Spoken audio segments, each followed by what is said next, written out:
오소서 성령님. 아침에 기온이 뚝 떨어졌는데요.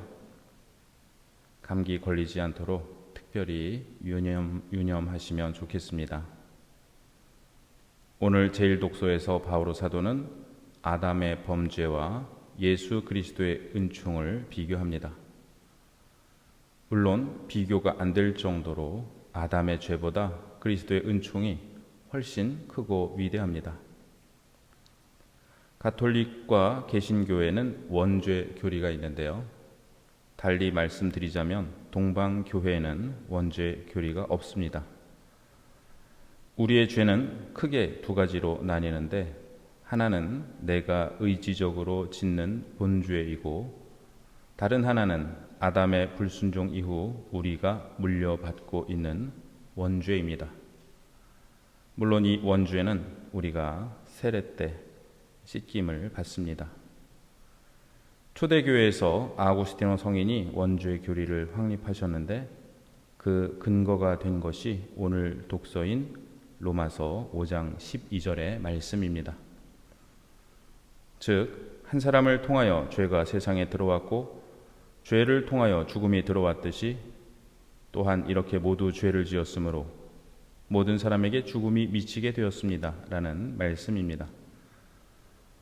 그런데 초대교회는 왜 굳이 이렇게 우리에게 물려받은 죄가 있다는 점을 강조하려 했을까요? 아주 실질적이고 구체적인 이유 중 하나는 유아 세례 때문인데요. 처음에는 성인 세례만 있었지만 어릴 때 죽는 사람도 많았기 때문에 유아 세례를 주기 시작했습니다. 그런데 세례는 성령의 은총으로 죄를 씻고 하느님의 자녀로 다시 태어나는 성사인데, 유아들은 죄가 없잖아요. 그래서 유아 세례의 근거를 찾다 보니 원죄라는 개념이 발전하게 되었습니다. 하지만 이는 유아 세례의 근거를 내세우기 위해 원죄 교리를 만들어냈다는 식으로 이해하면 안 되겠습니다. 오히려 원죄는 인류 전체의 연대성에 대한 이야기이고, 그리스도께서 온 인류를 구원하셨다는 것을 우리에게 알려주는 강력한 표징입니다. 원죄는 첫사람의 죄의 결과가 온 인류에 미친다는 것으로서 인류를 공동 운명을 가진 연대적 인격체로 보는 성경의 사상에서 나온 것입니다. 우리가 원죄에 대해 오해하는 것 중 하나는 원죄를 새로 태어난 영혼의 아름다움을 더럽히는 얼룩처럼 보는 것인데요. 그러나 원죄는 영혼을 손상하는 얼룩이 아니라 하느님께서 우리에게 주시고자 했던 신적 은총의 결핍입니다. 즉, 우리는 우리 자신의 힘으로 하느님의 생명을 누릴 능력이 없다는 것입니다. 바오로 사도는 원죄의 결과가 죽음이라고 말합니다. 여기서 죽음은 육체적 죽음이 아니라 영적 죽음을 말합니다. 그러나 더 중요한 것은 원죄로 인한 영적 죽음이 아니라 예수 그리스도를 통한 영원한 생명입니다. 현대인들에게 원죄의 교리는 고리타분하게 느껴지고 이해가 잘 되지 않기도 합니다. 왜 내 탓이 아닌데 나에게 책임을 묻는다는 말인가? 라는 물음이 들기도 합니다. 제가 신학교 학부 졸업 논문을 원죄론으로 썼는데요. 잘 쓰지는 못했지만 이렇게 결론을 내렸습니다. 왜 내가 지은 죄도 아닌데 내가 피해를 입어야 하나 하고 생각하는 그 생각 자체가 원죄의 결과라고 말입니다. 왜냐하면 인류는 공동 운명체이고 우리 모두는 서로 연결되어 있습니다.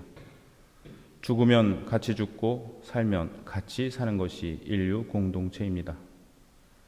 그런데 예수님께서 인류에게 전해주신 영원한 생명의 은총은 당연한 걸로 여기면서도 인류가 공동으로 겪고 있는 운명은 부당하다는 생각이 원죄가 인류의 연대성을 파괴한 결과가 아닌가 하는 생각이 듭니다. 우리는 코로나19를 통해 원죄에 대해 더 잘 이해하게 된 것 같습니다.